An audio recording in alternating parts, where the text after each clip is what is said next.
So what is up, ladies and gentlemen? Welcome back to our YouTube channel, Gentle One TV. So for today's video, another update naman tayo. Patungkol naman ito kay Bunso Medit, ano? So yun, this video is from Kalingap Solid. So it has a title of Scholarship na Medit Mawawala Ba? Question mark. Latest vlog today. So na-curious ako dito, men, kung bakit mawawala yung scholarship ni Medit. Well, nagtatanong lang naman siya. So yan yung alamin natin. So, before we start, Kalingap Solid, support nyo yan. Also, Leche Flan Girl Vlog, support nyo rin. Pabutin natin yan ng 100,000 subscriber. Ano, I know, kaya naman. Kaya, di ba? Comment down if kaya. 100,000 subscriber this year. Also, Gentle One TV, don't forget to like, comment, share, subscribe. So again, ladies and gentlemen, without further ado, let's watch this video together. Again, the title of this video, Scholarship ni Medit Mawawala Ba? Latest vlog today. So again, Kalingap Solid, Gentle One TV din. Let's shift and girl vlog. Like, comment, share, subscribe. Start. Scholarship ni Medeth, paano na? Magandang araw po sa inyong lahat at naway palagi kayong nasa mabuting kalagayan. Thank you. Marami daw ang Ikaw nagtanong din. sa comment section kung hindi ba daw naapektuhan ng scholarship niya. Sagot nga ni Medeth na nakasalalay daw ang scholarship niya sa influence niya. As long Ganun pala yun? Sa influence. Well, tama naman kasi syempre, yung scholarship is some kind business din naman siya, no? So, siguro, nag-invest yung scholarship niya dahil pwede din siyang mag-promote. Diba? So, parang may kickback. Okay. as andyan daw po ang mga supporters niya sa likod niya. Maraming nagmamahal daw sa kanya at sumusuporta, andyan daw ang scholarship niya. Kasi yan daw ang trabaho niya sa NCF, siya daw po ang nagpo-promote sa kanila. Kaya daw nung andami na daw issues patungkol sa kanya sa Kalingap. Nadidrag na daw ang pangalan niya ay minabuti na niyang umalis. Kasi daw Talaga ba? Well, ang ano naman pala, dagdag ko lang na may tendency din pala na mawala yung scholarship niya. Kasi yun nga, parang scholar siya. Tapos parang siya yung promotor ng school nila. Siyempre dapat na nagre-reflect din doon yung parang ano niya ba, values bang tawag dyan? Or yung pagkatao niya or yung mga pinaggagawa niya. For example lang to ha. For example, cheater siya, nag-cheat si Medit. For example, may asawa siya tapos nangabit siya, halimbawa ganyan.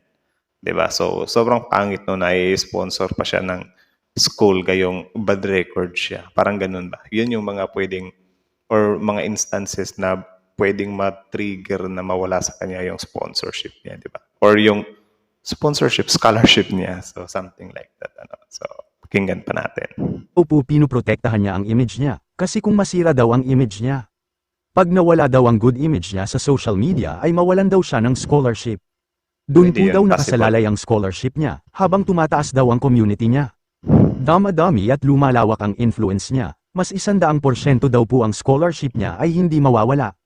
Dagdag pa niya habang lumalawak daw ang community niya. Ang image niya sa social media ay marami daw po siyang may inspire ay maa-achieve niya daw po ang purpose ng kanyang buhay. Tama. Isa din yun sa magandang factor na bakit kinuha siya. Feeling niya daw talaga ang purpose ng buhay niya ay to-inspire. Sa mga kabataan na katulad daw niya, mga young generation na mag-focus sa future, tapusin ang pag-aaral, na huwag sayangin ang panahon at ang opportunity na makapag-aral, kasi hindi lahat ay may kakayanan na makapag-aral. Ang iba Tama. walang pera, halos lahat na ng trabahong part-time ay pinasok na para lang makapag-aral. Kaya Tama. habang may pagkakataon na ang magulang ay nagsusumikap na paaralin ka, suklian mo at pagbutihin mo ang pag-aaral. Hanggang Tama. sa muli po, maraming salamat po sa inyong lahat. So, yun lang pala yun. So, natapos agad. So, yun, ladies and gentlemen. Kita nyo naman yun. That video is from Kalingap Solid. So, supportahan nyo yan. Kalingap Solid. Original video link in the description box below. Tapos, syempre, before you leave on our YouTube channel, huwag nyo na rin kalimutan supportahan yung YouTube channel natin, Gentle One TV. So, again, ladies and gentlemen, how about you? What can you say about this video? Again, Medit pala. So, Leche Flan Girl Vlogs. Supportahan nyo rin. I-subscribe nyo siya, guys. Supportahan nyo rin siya sa Facebook page niya, no? Or sa Facebook niya. Medit Basilonia. So, I think nasa 100,000 plus na siya sa Facebook. Tapos, dito sa YouTube is 50K siya. So yun nga, paabutin natin siya ng 100,000 ano. Madali lang naman yan kasi sobrang lakas din naman ng suporta natin kay Medit, di ba? So like, comment, share, subscribe, Medit. So yun pala yun. Sabi ko naman sa inyo, di ba, na may tendency talaga na ma-invalidate yung ano niya, yung scholarship niya.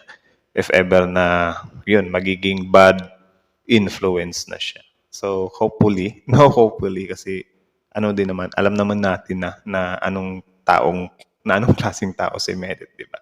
Kita naman natin yan. Yung ano lang talaga, ang kinabiliban ko kay Medit is ayaw niyang mag-promote ng hate, di ba? Like ayaw niya na para mag-away-away. Gusto niya lang good vibes, magkaayos na lahat. Kaya nga, pumunta siya dun sa bahay ni Kuya Brooks, di ba? Para linawin ang lahat, ni Kaydan, para linawin ang lahat na okay lang kami, di ba?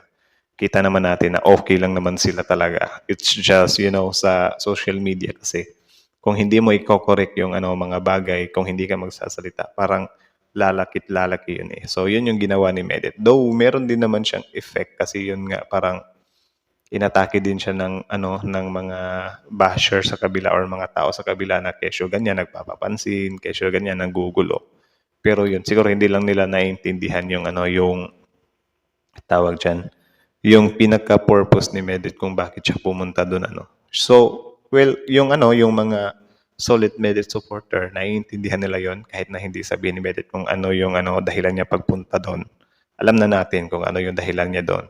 Yun ay magkaisa lahat ng community, di ba? So, yun, I think for now, parang hindi pa yan ganun kadali, but sooner, I know na maghihilom din yung mga sugat na yan, di ba? Why not Kasi yun nga, ako din dito, parang noong nakaraan, nag-question din ako kasi bakit daw ako nanonood ng kay Medit, nanonood din ako ng Jomcar. Tapos sabi ko ba, ayaw naman ni Medit ng ng parang hate dito. So ako, since before pa ako nanonood kay Medit, nanonood na din naman ako ng Jomcar, di ba? So, yung love team kasi yung ko dito eh.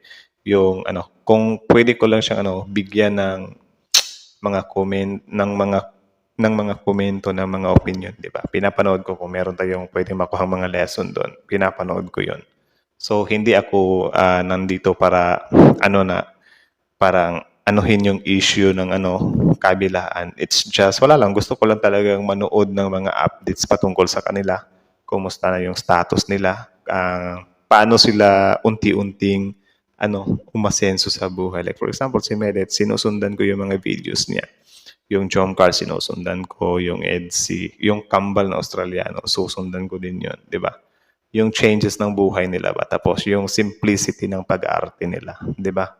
Wala akong sa mga beef, sa mga gulo. Kasi syempre, Medit is once a kalingap din naman. Tapos aminado din naman si Medit dyan. And yeah, sobrang laki din ng respeto ni Medit sa kalingap. It's just yung mga, lang talaga, mga supporter to supporter lang yung nagbabardagulan eh. So, yun. Ito yung dahilan kung bakit up until now ay mix yung videos ko.